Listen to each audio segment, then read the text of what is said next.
दोस्तों, अगर भारत ने भीतर झांक कर सत्य खोजा, तो पश्चिम ने बाहर देख कर सत्य खोजा। भारत ने पूछा, मैं कौन हूँ? पश्चिम ने पूछा, दुनिया कैसे काम करती है? अब चलिए चलते हैं प्राचीन ग्रीस की ओर। पश्चिम दर्शन की जन्मभूमि यानी ग्रीस। ग्रीस में लोग सवाल पूछने लगे, दुनिया किसने बनाई? प्रकृति के नियम क्या है? सत्य क्या है? यहाँ से रैशनल थिंकिंग की शुरुआत हुई। पश्चिम में सबसे पहले आते हैं सुकरात यानी सोक्रेटिस। पहले महान दार्शनिक सुकरात। उन्होंने कहा, मैं इतना जानता हूँ कि मैं कुछ नहीं जानता। यही बात उनकी बहुत गहरी थी। एक मुहावरे के रूप में यूज होता है कि बहुत कम लोग जानते हैं कि वह बहुत कम जानते हैं। उनका तरीका था कि वो सवाल पूछते थे। अगर कोई कहता है मैं न्याय जानता हूँ, तो सुकरात पूछते हैं, न्याय क्या है? कैसे तय होगा? हर स्थिति में एक जैसा होगा? धीरे धीरे सामने वाला खुद ही उलझ जाता है। सुकरात ने सिखाया है सवाल करना। सुकरात ने सिखाया सवाल करना सीखो। लेकिन सवाल पूछने की वजह से उन्हें जहर देकर मार दिया गया। नंबर दो पे हम बात करेंगे प्लूटो। प्लूटो सुकरात के शिष्य थे। उन्होंने थ्योरी ऑफ फॉर्म्स दी। उदाहरण के लिए मान लीजिए आप कई अलग अलग कुर्सी देखते हैं, रंग अलग अलग, आकार अलग, लेकिन कुर्सी का एक आदर्श रूप आपके दिमाग में है।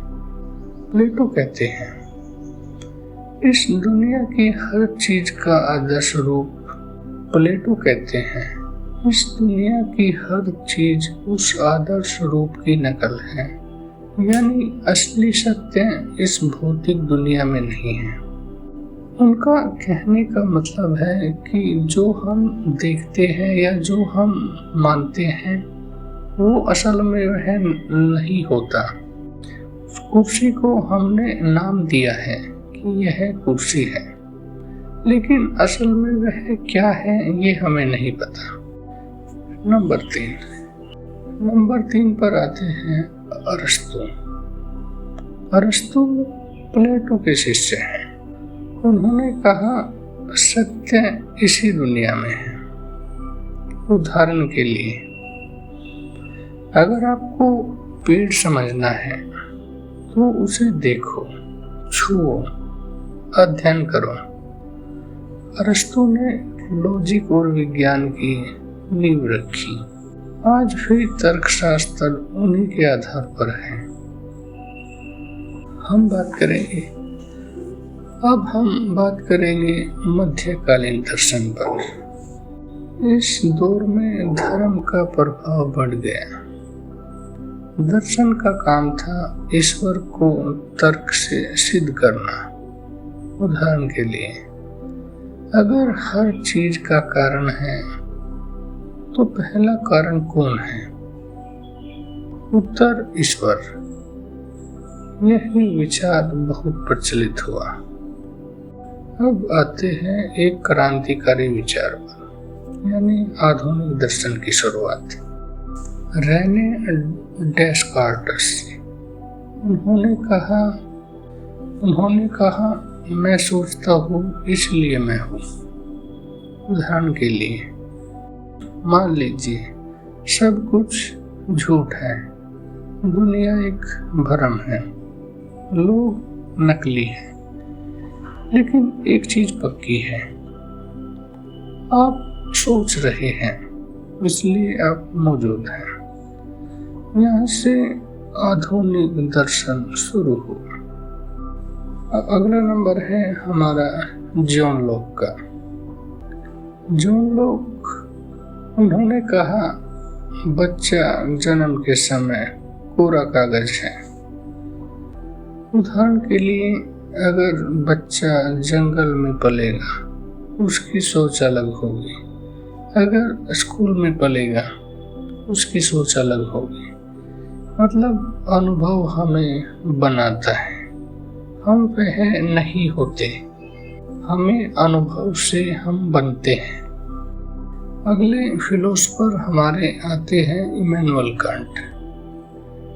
इमैनुअल कांट, उनका कहना है हम दुनिया को वैसी नहीं देखते जैसी वह है, बल्कि जैसी हमारा दिमाग समझता है। उदाहरण के लिए आप लाल चश्मा पहन लें, दुनिया लाल दिखेगी। कांट कहते हैं हमारा दिमाग एक चश्मा है, हम जैसे उससे देखते हैं हम ऐसा ही पाते हैं। अब हम बात करेंगे कि पश्चिमी दर्शन की खास बात क्या है। ऐसा क्या है पश्चिम दर्शन में जो पश्चिम को अलग बनाता है। पश्चिम दर्शन में तर्क पर जोर है, पश्चिम दर्शन में वैज्ञानिक दृष्टिकोण है, वहाँ राजनीतिक और समाज पर असर है, वहाँ मानव अधिकार की सोच है। भारत और पश्चिम का फर्क क्या है। अगर कोई पूछे कि भारत और पश्चिम में फर्क क्या है, भारत भीतर की मुक्ति है, पश्चिम बाहरी सत्य की खोज। भारत ध्यान पर जोर देता है और पश्चिम विश्लेषण पर, लेकिन दोनों का लक्ष्य सत्य है। पार्ट 3 का निष्कर्ष यह है कि पश्चिम दर्शन ने हमें सिखाया सवाल करना, प्रमाण मांगना, तर्क करना, विज्ञान की सोच अपनाना। अगर पश्चिम न होता तो आधुनिक विज्ञान नहीं होता। अगर सुकरात न होते तो सवाल करने की आजादी नहीं होती। धन्यवाद। मेरा नाम है हरीश, आप सुन रहे थे फिलोसफी विद हैरी।